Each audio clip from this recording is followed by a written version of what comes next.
Amazing film, by the way. Thank you. What excited you about stepping into the world of 28 years later and expanding this universe, particularly with The Bone Temple? I really loved 28 Days Later, the film, and it's one of those like seminal horror films for me, and seminal films really, for me, like for when I watched it when I was a kid, and I loved what Alex was doing to expand the world. I thought it was so interesting, and I love these like existential questions that were being asked. Right. I loved, and I love the infected. You know, I love seeing them on screen, and this new cast of characters was so cool. So I was just happy to get a chance to play in the pond, I guess, as it were. Yeah. And play you did. The franchise is known for tension. It's known for social commentary as well. What themes did you feel most pertinent or urgent to kind of convey on screen? Well, I think this film deals with like these two characters having different worldviews, essentially. Like when everything goes to shit, when everything feels meaningless and you feel completely out of control, like what do you lean on? How do you organize meaning? Right. And one is like, I'm a Satanist now. That's what I'm gonna do, and I'm gonna hurt people, and that's what I do. And then the other one is more of a humanist, and he's like, well, there's no God, there's no devil, but we have each other. Right. And I think that living in that is really special, and I think especially now it's a nice way to like look at the world and to feel not in control, but to feel a bit more at peace. For sure, and I've always loved your like directorial perspective.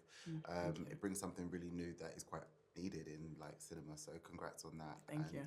You're welcome. Going into this particular film, how did you feel you were going to like honor the original film while kind of fusing that perspective that you have?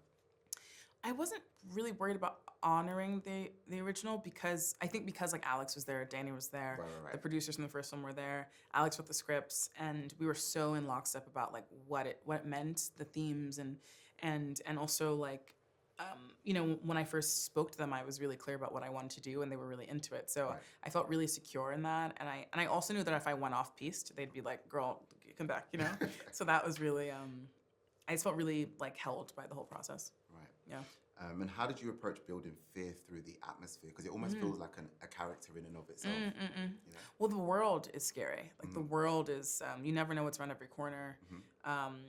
You know, and they're in nature, so you're kind of like, it's like if you walk in the woods and you're like for example, I went hiking in like the redwoods in California, and there's like, I saw like bear tracks, and I was just like, just casually, you know, yeah.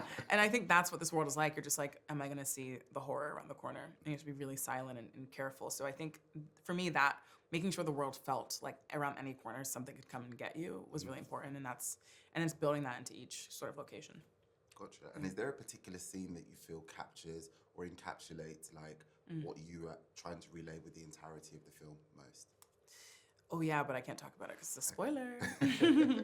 Gotcha. This actually will be coming out when the film's out. So. Oh, okay. Yeah.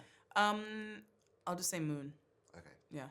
Gotcha. And I agree, by the way. Yeah. And kind of rounding up, what do you want audiences to take away as the credits are rolling on the film? Obviously, you're going to see a lot of people that are huge fans of the franchise going to this. What do you want them to take away having seen Bone Temple? I think there are two lines in the film. And I think those two lines are kind of speak to the entire ethos of what the film's saying. And because again, I think it's a very humanist point of view, and there's a lot of hope in the film, and so I hope people take away hope. Definitely. Thank you so No, much. thank for your time. you.